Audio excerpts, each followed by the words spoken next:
आज हम एक ऐसी कहानी सुनने वाले हैं जो रोंगटे खड़े कर देगी। ये कहानी है साहस की, धोखे की और देशभक्ति की एक ऐसी मिसाल की जो शायद ही कहीं और देखने को मिले।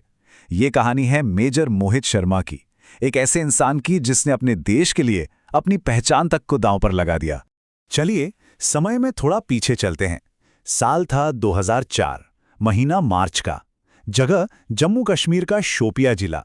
चारों तरफ बस बर्फ से ढकी पहाड़ियां थीं और इसी दूरदराज के इलाके में ना एक ऐसी मीटिंग हो रही थी जो कश्मीर घाटी का भविष्य हमेशा हमेशा के लिए बदल सकती थी।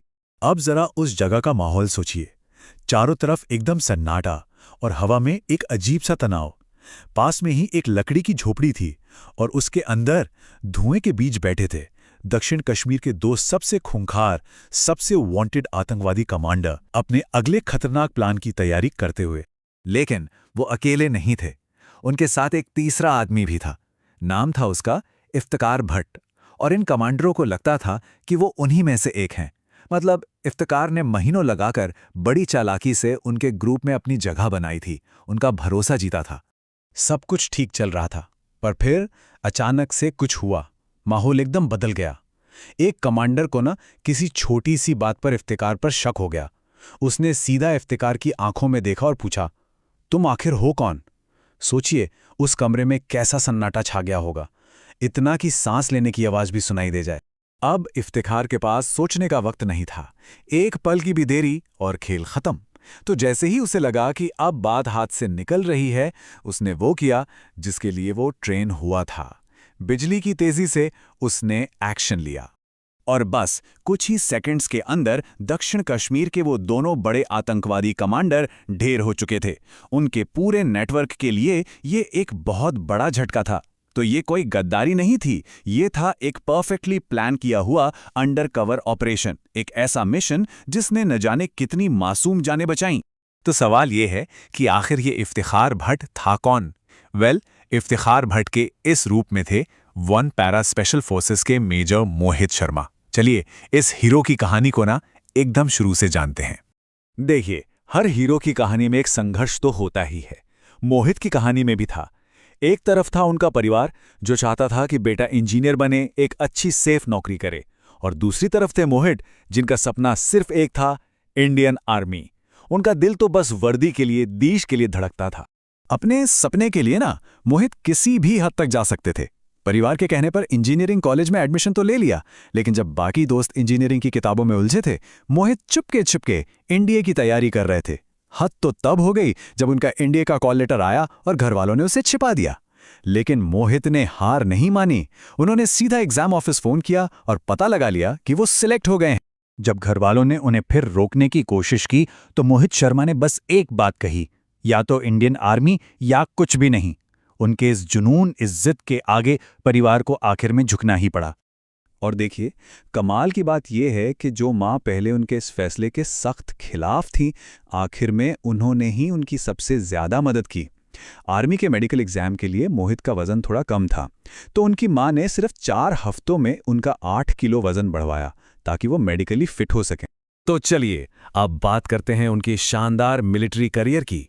कैसे वो एक आम ऑफिसर से एक एलीट सोल्जर बने। मेजर शर्मा का करियर ग्राफ देखिए, कितना शानदार रहा है। 1999 में वो मद्रास रेजिमेंट में कमीशन हुए।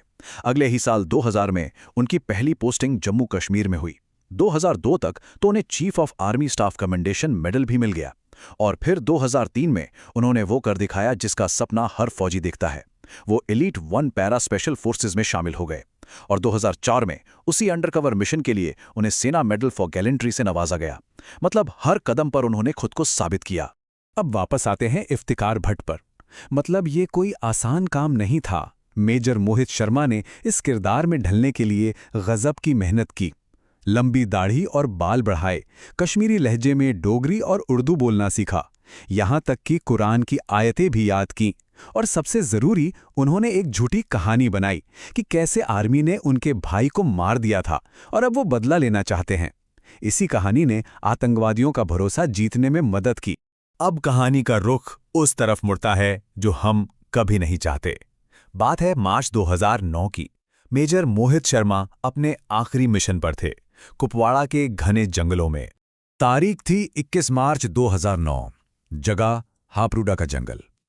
मेजर शर्मा अपनी टीम के साथ कुछ भारी हथियारों से लैस आतंकवादियों का पीछा करते हुए उस खतरनाक बर्फीले जंगल में दाखिल हुए।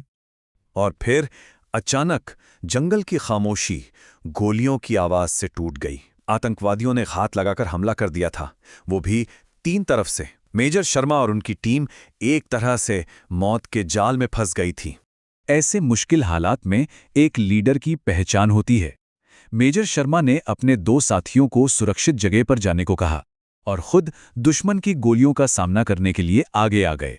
उन्होंने कहा, पहले तुम जाओ, मैं बाद में आऊंगा। वो अपनी जान की परवाह किए बिना उन्हें कवर फायर देते रहे। इस दौरान उनके हाथ में गोली लगी, लेकिन वो रुके नहीं। कपड़े से घाव बांधा और लड़ते रहे।